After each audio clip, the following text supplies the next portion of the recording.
நம்முடைய நிதியமைச்சர் பிடிஆர் 2 வாட்ச் கட்டியிருப்பார். 2 வாட்ச் பிடிஆர் 2 வாட்ச் கட்டியிருப்பாரு. சரி, அமெரிக்கால இருந்து வந்திருக்காரு, மக்களுக்கு வேலை செய்யணுங்கிறதுக்காக 2 வாட்ச். இதுல டைம் தப்பா இருந்தா கூட இதுல சரியா இருக்கும். சட்டமன்றத்தில் அண்ணன் எடப்பாடி அவர்கள், அண்ணன் வேலுமணி அவர்கள், அண்ணன் நயினார் நாகேந்திரன் அவர்கள் வானத்தேக்கா சட்டமன்றத்தில் அண்ணன் பிடிஆர் அண்ணே ஆட்சிக்கு வந்தோடனே முதல் மாசத்துல 1000 ரூபாய் கொடுப்பேன்னு சொன்னீங்க. 3 மாசம் ஆச்சு, எப்ப கொடுப்பீங்க?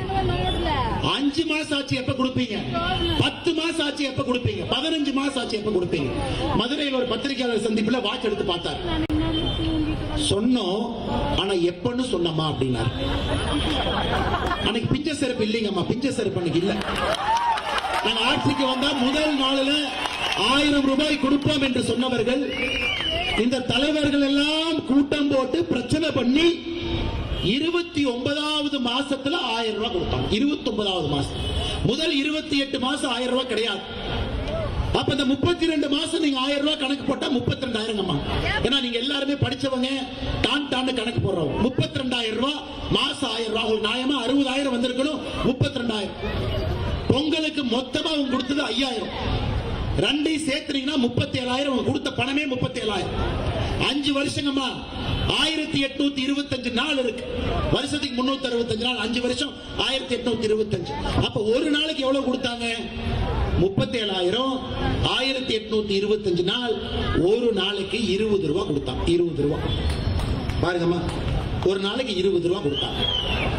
சரி, கடன் எவ்வளவு வாங்கினாங்க? கடன் ஆட்சிக்கு வந்த பொழுது தாய்மார்கள் இங்க இருக்கிறீங்க, ஒரு ரேஷன் அட்டையின் மீது 2,10,000 ரூபாய் கடன் இருந்துச்சு ஆட்சிக்கு வந்த பொழுது.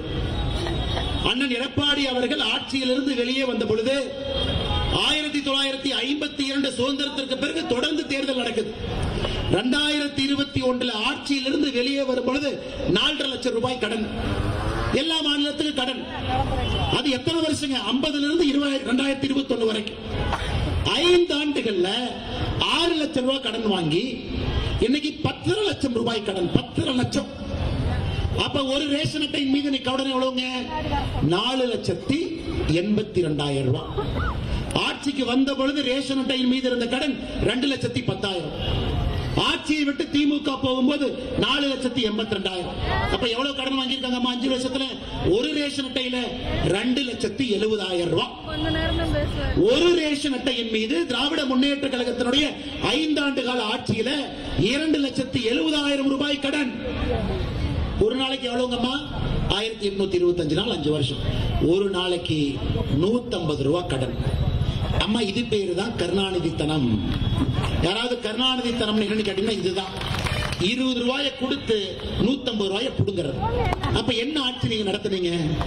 20 ரூபாய் கொடுத்து விட்டு ஒரு நாளைக்கு 150 ரூபாய் கடன் வாங்கி விட்டு மக்களை எல்லாம் கடன்ல தள்ளிட்டு.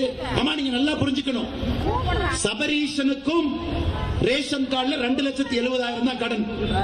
முன்னாடி இருக்கக்கூடிய என்னுடைய தாய், கூலி வேலை செய்யக்கூடிய என்னுடைய தாய், அவருக்கும் 2,70,000 தான் கடன். என்னங்க நியாயம்? கொள்ளையடிக்கிறது நீங்க, குடும்பாட்சி பண்றது நீங்க, வசூல் பண்றது நீங்க, கமிஷன் வாங்குறது நீங்க, ஆனா கூலி வேலை செய்யறது நாங்க. ஆனா கடன் உங்களுக்கும் அதே கடன், எங்களுக்கும் அதே கடன். இப்ப புரியுதுங்களாங்கம்மா? இதுக்கு ஒரு பேர் வேற வச்சிருக்கிறான், திராவிட மாடல் ஆட்சி.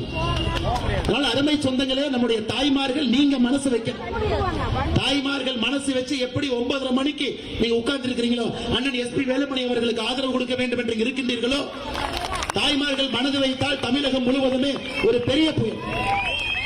இவ்வளவு ஏமாத்திட்டு இன்னும் வெக்கமே இல்லாம வந்து நாங்க 2,000 ரூபாய் கொடுப்போம். நீ 1000 சொன்னதுக்கே 28 மாசம் ஆச்சு. நீ 2,000 சொன்னா 100 மாசம் ஆகும். இன்னைக்கு நம்முடைய அண்ணன் எடப்பாடி பழனிசாமி அவர்கள் சொல்றாங்க, நாம் ஆட்சிக்கு வந்தா முதல் நாள் முதல் கையெழுத்து சகோதரிகள் தாய்மார்களுக்கு 2,000 ரூபாய் வங்கிக்கணும். திமுக கேட்கிறான், கொடுப்பீங்களா? அண்ணே, மகாராஷ்டிராவில் பாரதிய ஜனதா கட்சி ஆட்சியில் இருக்கு, சிவசேனா நம்மளோட இருக்கிறாங்க, ஆர்பிஐ கட்சி நம்மளோட இருக்கு. தேர்தலுக்கு முன்பு சொன்னோம், நம்ம ஆட்சிக்கு வந்த உடனே 2,100 ரூபாய் கொடுப்போம். ஆட்சிக்கு வந்து முதல் நாள் மகாராஷ்டிராவில் தேவேந்திர பட்னவிஸ் அவர்கள் போட்ட முதல் கையெழுத்து சகோதரிகளுக்கு 2,100. 28வது மாசம் இல்லைங்கம்மா, 27வது மாசம் இல்ல, முதல் மாதம். சொன்னால் செய்யக்கூடியது பாரத பிரதமர் நரேந்திர மோடி அவர்கள், அண்ணன் எடப்பாடி பழனிசாமி அவர்கள். அது நம்ம கரண்ட் பில்லு ஏறியாச்சு, பால் விலை ஏறியாச்சு, கேபிள் விலை ஏறியாச்சு, சொத்து வரி ஏறியாச்சு, எல்லாத்தையும் ஏறியாச்சு. விவசாயிகள்கிட்ட கோவணம் மட்டும்தான் இருக்கு, நடுத்தர குடும்பத்துக்கிட்ட சட்ட வேட்டி மட்டும்தான் இருக்கு, எல்லாத்தையும் உருவிட்டாங்க. இன்னைக்கு அதனாலதான் அண்ணன் எடப்பாடி பழனிசாமி அவர்கள் ஒரு குடும்பத்திற்கு நீங்க வரி கட்டி கட்டி கட்டியே மாஞ்சு போயிட்டீங்க. ஒரு குடும்பத்திற்கு உதவித்தொகை 10,000 ரூபாய் ஆட்சிக்கு வந்த உடனே வங்கி கணக்கு அனுப்பிச்சிடும். இது யாரும் யாருக்கு இலவசமா கொடுக்கலீங்கம்மா, உங்க பணத்தை உங்களுக்கு அரசு கொடுக்கிறான். யோசிச்சு பாருங்க. திமுக காரன் யாராச்சும் வந்து நான் 1000 ரூபாய் கொடுக்கிறேன் 2000 ரூபாய் கொடுக்கிறேன்னா வீட்டுக்கு வெளியே பிஞ்ச செருப்பு இருக்கு ஓடி போயிரு நீங்க சொல்லிருங்கம்மா, வேற எதுவுமே வேண்டாம்.